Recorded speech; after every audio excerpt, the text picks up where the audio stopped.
న్యాయం చేయొద్దని అడిగిన బీసీ బిడ్డ అమర్నాథ్ గౌడ్ పైన పెట్రోల్ పోసి ఎలా తగలబెట్టారో మనం కల్లారా చూసాం. ఒక మాస్క్ అడిగినందుకు ఒక దళిత డాక్టర్ సుబ్రహ్మణ్యాన్ని పిచ్చోడు చేసి ఎలా చంపేశారో ప్రజలందరూ చూశారు. సొంత డ్రైవర్ సుబ్రహ్మణ్యాన్ని ఏకంగా గంజాయి మత్తులో చంపేసిన వాళ్ళ ఎమ్మెల్సీని మనందరం చూసాం. నంద్యాల నియోజకవర్గంలో ఒక మైనారిటీ కుటుంబాన్ని వేధిస్తున్నారు, ఈ వేధింపులు మేము తట్టుకోలేమని ఆత్మహత్య చేసుకునే పరిస్థితి మనందరం చూసాం. వైకాపా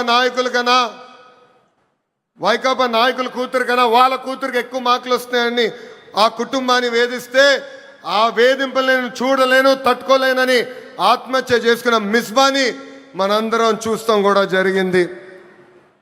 ఆనాడు అన్నారు తెలుగుదేశం పార్టీ జెండా లేకుండా చేస్తామన్నారు, ప్రజలే ఈరోజు వాళ్ళ జెండా పీకేస్తాం జరిగింది.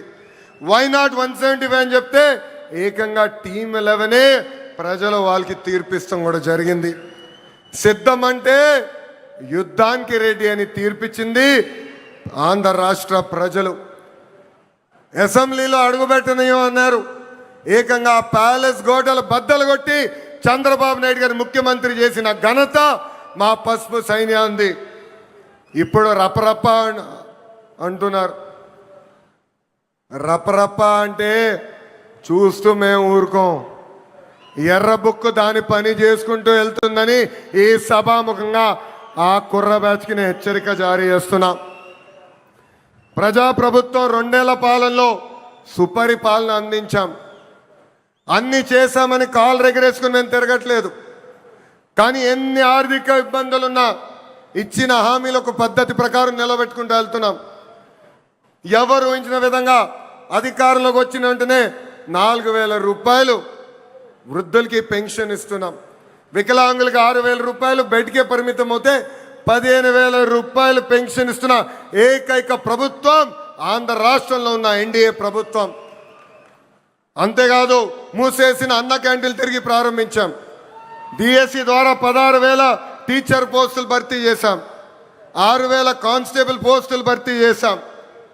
ఏకంగా మన జాబ్ క్యాలెండర్ విడుదల చేసి సంవత్సరం పూర్తయ్యే లోపల 10,000 ఉద్యోగాలు కూడా భర్తీ చేసే బాధ్యత ఎన్డీఏ ప్రభుత్వం తీసుకుంటుంది. ఏకంగా చేనేత సోదరులకి హ్యాండ్లూమ్ ఉంటే 200 యూనిట్ల కరెంట్ ఉచితంగా ఇస్తున్నాం. పవర్ లూమ్ ఉంటే 500 యూనిట్ల కరెంట్ ఉచితంగా ఇస్తున్నాం.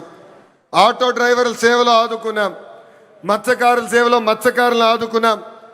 స్త్రీ శక్తి పేరుతో మహిళలకి బస్సులో ఉచితంగా ప్రయాణించే హక్కు కూడా ప్రజాప్రభుత్వం కల్పించింది.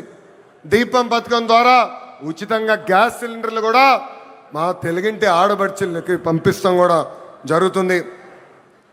ప్రజాప్రభుత్వం నినాదం ఒకటే, ఒకే రాష్ట్రం ఒకే రాజధాని కానీ అభివృద్ధి వికేంద్రీకరణ. ఇప్పుడే మాధవ్ గారు చెప్పినట్లు భారతదేశంలో 100 రూపాయలు పెట్టుబడులు వస్తే దాంట్లో 25 రూపాయలు ఆంధ్ర రాష్ట్రాన్ని ఎత్తుకుంటూ వస్తుంది. ప్రజలందరూ ఒక్కసారి ఆలోచించాలి. గూగుల్ ఆర్సిలర్ మిత్తల్ ఉత్తరాంధ్రకి తీసుకెళ్ళాం. రాజధాని క్వాంటమ్ కోస్తా ఆంధ్రకి తీసుకొచ్చాం.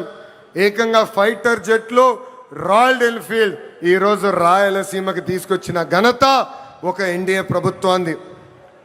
మనది గొడ్డలి, మనది గూగుల్, వాళ్ళది గొడ్డలి. మంది ఫైటర్ జెట్, వాళ్ళది ఫ్యాక్షన్. మంది కియా, వాళ్ళది కిడ్నాప్. మంది క్రెడిబిలిటీ, వాళ్ళది క్రిమినాలిటీ. మంది డెవలప్మెంట్, వాళ్ళది డిస్ట్రక్షన్. మంది బుల్లెట్ అవుతే వాళ్ళది బూతులు. మనం మహిళలకి 33% రిజర్వేషన్ ఇస్తే ఏకంగా తల్లిని చెల్లిని మెడబట్టి బయటికి గంటేసిన చరిత్ర ఆ గొడ్డలి పార్టీది. ప్రజలందరూ ఒక్కసారి ఆలోచించాలి. జగన్ ఆయన పేరులో జీ చూసి జెన్జీ అనుకుంటున్నాడు. జగన్ పేరులో ఉన్న జీ గొడ్డలి, అందుకే ఆ పార్టీకి గొడ్డలి పార్టీ అని ఈరోజు పేరు పెడతాం జరిగింది. జగన్కి సిసిడి జబ్బు ఉందండి. సిసిడి అంటే ఏంటో తెలుసా? క్రెడిట్ చోరీ జబ్బు, క్రెడిట్ చోరీ డిసార్డర్. ఏకంగా పేపర్లో వార్తలు వచ్చినాయి, ఆంధ్ర రాష్ట్రానికి ఆర్సిలర్ మిత్తల్ ప్రాజెక్ట్ వస్తుందని. ఆయన ప్రెస్ మీట్ పెట్టి ప్రాజెక్ట్ రావట్లేదు, పక్క రాష్ట్రానికి వెళ్తుందని చెప్పారు. గౌరవ ముఖ్యమంత్రి గారు ఉప ముఖ్యమంత్రి గారు ఆ ప్రాజెక్ట్కి శంకుస్థాపన వేస్తే లేదు